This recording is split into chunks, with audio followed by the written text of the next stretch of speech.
Hi everyone, welcome to Late to the Game with Will, Mac, and me. I am me, David K. No relation to Mary. I am your host of this little program, and of course, right beside me here is Will and Mac. Thank you so much for joining me here this afternoon, I think. I'm not sure what time it is, to be honest with you.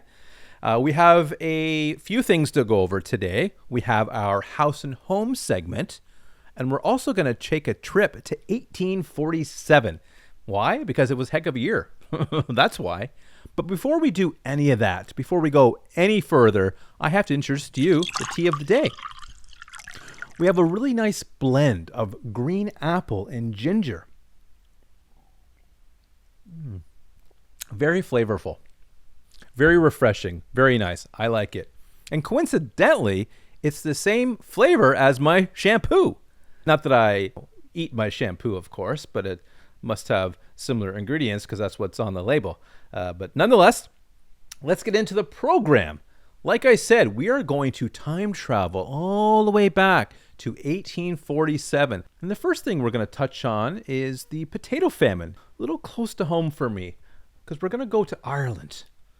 You know what? That's not true. I'm lying. I am not Irish. I found out a couple years ago I'm Scottish and Swedish, which sort of makes sense because I like golf and meatballs. I like meatballs, so that must be it. I actually made this delicious potato dish. I invented it. It's mashed potatoes, ground beef, some vegetables, seasoned to perfection, and just the right amount of salt. It was delicious. It was delicious. But nonetheless, Ireland, 1847, potatoes, you're not going to find them. You're not going to find them. And I love potatoes. Which is maybe why I thought I was Irish. And you're probably wondering, well, what caused the potato famine? I have no idea. I have no idea. I'm not sure. I'm not sure. But as we head back a little bit closer to home, south of the border, what happened in the great US of A? Beautiful country, beautiful country. In 1847, the first stamp was issued. The first postal stamp. That's exciting. For all those stamp collectors, I guess, that didn't exist before 1847. That's for sure. I don't collect them personally. I was a hockey card, baseball card kind of guy, but there are people out there that collect stamps, and I respect that. And that was the first year they could do that. Also south of the border, a gentleman named Robert Bunsen, you can probably see where I'm going with this, invented the Bunsen burner. That's right. The Bunsen burner was invented in 1847, and it wasn't long before you could find a Bunsen burner in every high school in the world, which is pretty impressive. Also that year, James Young discovered the use of chloroform to be used as an anesthesia, if that's the right term. And it only took 1 week for it to get misused. That's right. Interesting. 1 week before someone used it with ill intent. So that happened in 1847 as well. Lastly, it was a great year for cows and chickens as the Vegetarian Society was formed at Ramsgate in Kent, England. That's right. Chickens and cows were seen all over the fields of England celebrating this new society of people who came together, about 140, to start to be vegetarians, I guess. Something along those lines. Sadly, though, 1847 was also the year of the big barn fire. So a lot of those chickens and cows burned. Anyways, that's 1847 for you. All right, we are back in the present, and we have our House and Home segment to deliver, which is an opportunity for me to talk about one of my favorite hobbies, vacuuming. That's right, vacuuming. I love it. I just enjoy it. It's my favorite house chore, and I don't really even consider it a chore, to be honest with you. But it's not the easiest word to spell. Is it double C? Is it double U? Or is it double M? Well, I believe it's W. Not W, but W. W. Yeah. Anyways, I absolutely enjoy doing it. It was invented in 1905 by an asthmatic American.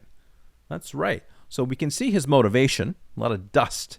I too had asthma as a child. I had one of those puffers, but not one of those puffers you see in the movies. Mine was a little bit different. You know, like in that, I think it's My Girl. I think that Kevin, the Home Alone kid, I believe, had asthma in that movie. No, he was allergic to bees. That's right, he was allergic. No. Was he allergic to bees and had asthma? Not sure. Well, either way, he died. It was quite a sad movie, actually. Poor kid.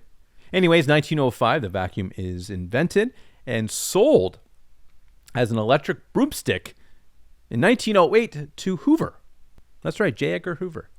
And you're probably wondering, why do I enjoy it so much? I even had it listed as a hobby on my dating profile for about 1 year, in which I remained quite single. But why do I personally love vacuuming so much? I think it comes down to the fact that it's not terribly difficult to do, and things disappear when you go over top of them. I really enjoy that. But I often wonder what happens to spiders after I suck them up. I suck up a lot of spiders. So I have some spiders in my basement, so I don't really have a choice. I got to suck them up. I don't think I'm killing them because I don't like to hurt any insects typically, other than the mosquito. The mosquito, only exception to the rule. But I think they have life after I vacuum them up because there's air in the canister. So I'm thinking they can roam around there for a little while. I empty the canister into the garbage can. They can crawl out of the garbage can. Pretty confident that they might have a second chance at life even after I suck them up in the vacuum.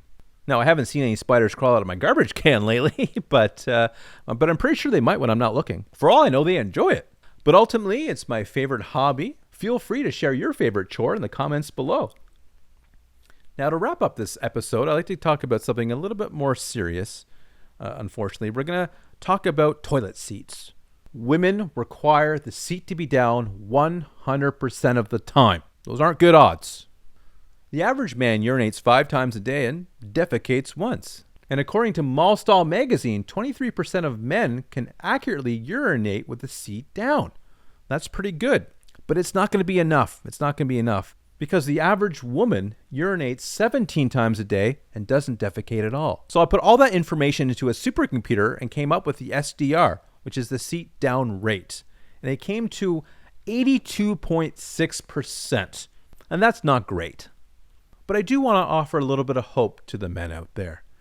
My wife and I recently renovated our basement and added a 3rd bathroom. And I realized that I was the primary user. So I was able to pass a motion which allowed me to keep the toilet seat up 7 days a week until 7 p.m., which to me is a bit of a victory. So don't give up. Anyways, that's our show for today. But before I go, I'd like to make a couple of entertainment recommendations like I normally do. The first one is a television series I've been hearing about called Game of Thrones. So if you like a series about power struggles, impending doom, and fun family dynamics, I would recommend it. Check it out. And my movie recommendation is something called The Titanic. It's about a really big boat. It's a huge boat, probably the biggest boat you've ever seen. And it stars a couple up-and-comers, Leonardo DiCaprio and Kate Winslet, with a cameo from Victor Newman from Young and the Restless. Anyways, I watched it last night and I loved it. I loved it. And then let me tell you, it's a big boat. They're on a bit of a cruise, I believe. And I don't want to give too much away, though, but the water's kind of chilly. Anyways, if you get a chance, check out the movie, The Titanic. And thank you for joining Will, Mac, and me on this week's episode of Late to the Game. I hope you enjoyed it. Bye-bye.